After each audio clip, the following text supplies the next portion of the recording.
Well, hello there again. I asked you guys to send me some of your questions about the Cambridge exams, and now I'm going to answer them. So, let's do it. Gosh, that must be the best introduction I've ever done. Let's go to our first question. Hi, Toby. I hope you're having a wonderful day.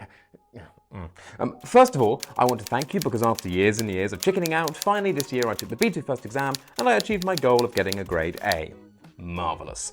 You've motivated me a lot, I'm so thankful about it. Your videos are marvellous, and I have more things to say, but if I keep going, I won't write my question. Well, I'd like to know, what would you recommend us do if we don't understand what our partner is saying in part 3 of the speaking? That happened to me in the exam, and although I asked that person to repeat their phrase, I didn't understand them, and we ran out of time. Now, I think this is a great question. And this is a massive source of anxiety for students because so many people are thinking, oof, who's my partner going to be? How good is their English going to be? And is it going to hold me back and stop me from doing and being my best? I mean, what if you're not used to their accent and you don't understand them? Or what if their English level is too low for them to adequately put their point across and you don't know how to respond? Well, this happened to this person and they got an A. So it clearly didn't affect their score, did it? Look, if your partner says something in part 3 or part 4 and you don't understand what they said, then ask them to repeat.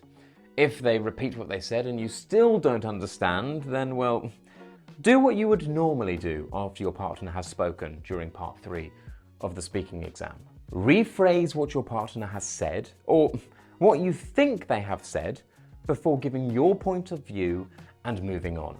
Rephrasing here is super important because it lets you double check what your partner has said, and it also gives your partner an opportunity to correct what you say in case you have misunderstood. Now, if when you rephrase, they don't comment on your interpretation, then, well, that's basically them tacitly agreeing that your interpretation is correct, and so you can move on.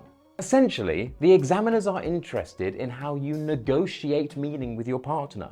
So as long as you demonstrate that you are trying to negotiate meaning, that you're really trying to understand the point that your partner is making, then you're going to do really well, regardless of how well your partner has expressed themselves. So just do that. And by the way, you clearly did this very well, so well done.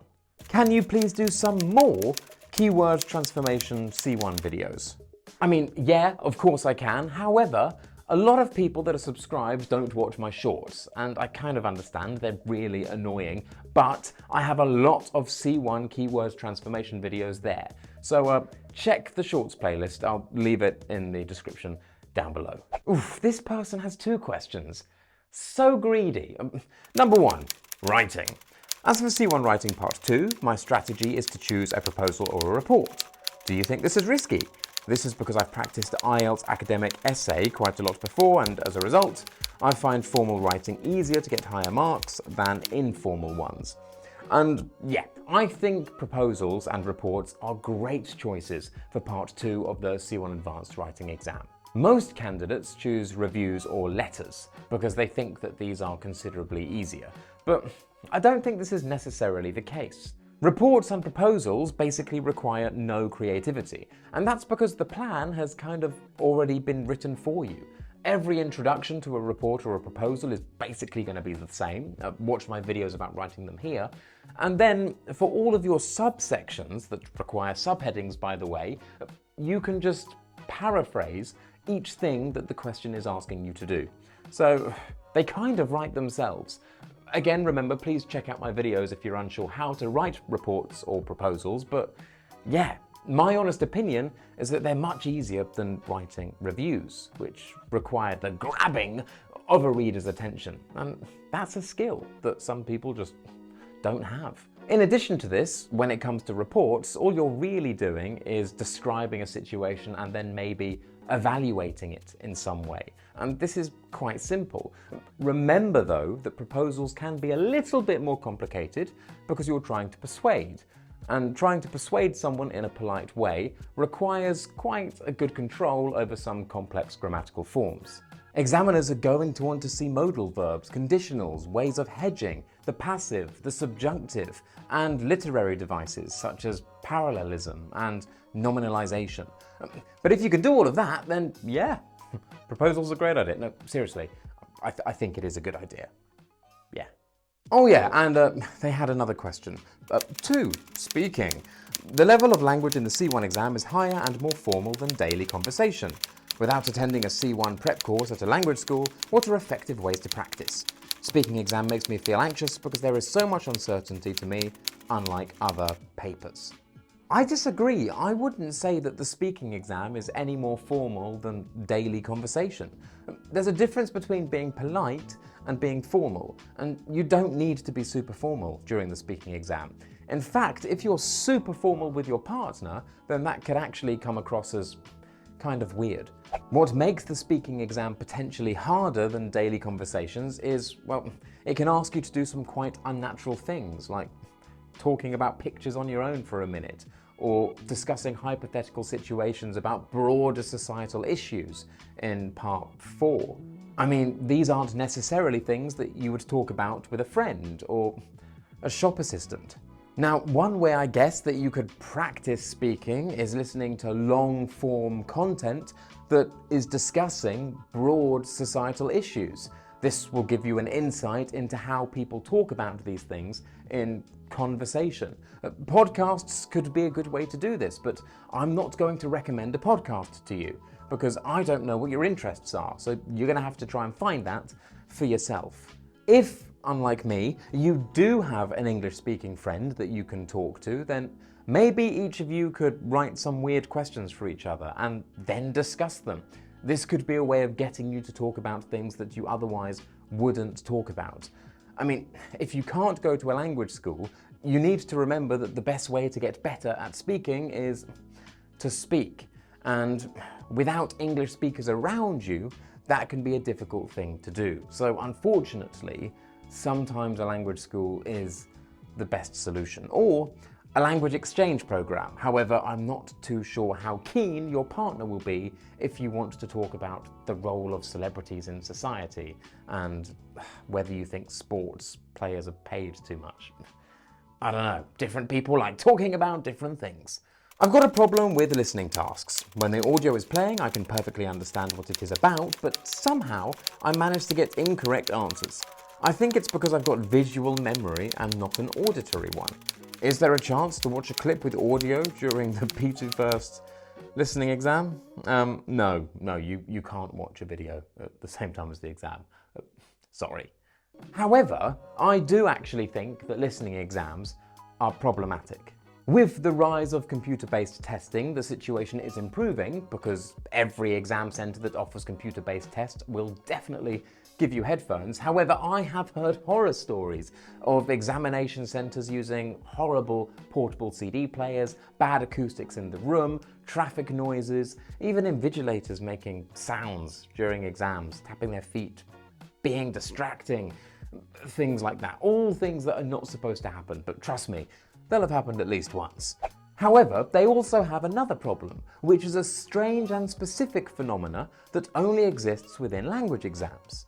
I mean, think about it. Besides listening to the radio or a lecture or podcasts, when are you actually expected to just listen to something with no visual cues and no opportunities for clarification? Doesn't really happen that often. Listening exams essentially strip away all context. You've got nothing to watch. You've got no situation in which the listening is occurring, and this is unnatural and strange. So, what is it testing? I mean, it's testing listening, but listening in a very specific way to the specific situation of taking a language exam. So, However, rather than complain, why don't we talk together about some possible solutions? So, what can you do? Well, ask yourself this question. When you do listening, are you practicing or are you testing yourself? Because often students aren't practicing at all. They're just testing themselves, giving themselves a score to see if they have improved. But actually, that's probably not what you should be doing. You should be practicing. You should be doing something in a focused way with the intention to improve. So here's what I'd do. I'd listen to exam audio extracts as you would if you were testing yourself, but first I would do it without the prompts and without the questions. I would then do my best to write a short paragraph to summarize everything I had heard. I would listen as many times as necessary in order to do this effectively. Don't worry about listening 3 times, 4 times, even 5 times, because you're not testing yourself. You're just practicing. And with each time you listen, slowly add more detail. After you've done that, look at the questions. Don't bother listening again, but see if you can answer any of them. Then I would listen again. However, at the same time, I would read the transcript of the audio I was listening to. And then I would do my best to answer the questions again. If you still can't answer the question, then the problem isn't actually your listening skills. It's because you don't have the English level that is appropriate for you to understand what the answer is. Even if you were reading it, you would get it wrong. So you know at that point that the issue is not listening. But hey, maybe you could take the opportunity to learn some more words. I don't know. But you know what? I'm actually going to make a video on different ways that you can practice listening rather than testing, because I think it's something that is neglected. So thanks for the idea. Next question. Is it possible to use a piece of paper if I do the computer-based exam, so I can take note of something? Yes, you can. The invigilators will give you a scrap piece of paper if you ask for it. And if you have any more questions about computer-based tests, then watch this video here, because I discuss everything you could possibly need to know. And I even show you how it works, because I'm a bloody great guy. Can you please start doing C2 related videos? Gosh, I receive this question all the time, and every time I do, I want to die, because I know how difficult it's going to be and how much I will hate my life whilst doing it. However, I understand that you need it. And to be honest, Smash English needs it. So it's going to happen.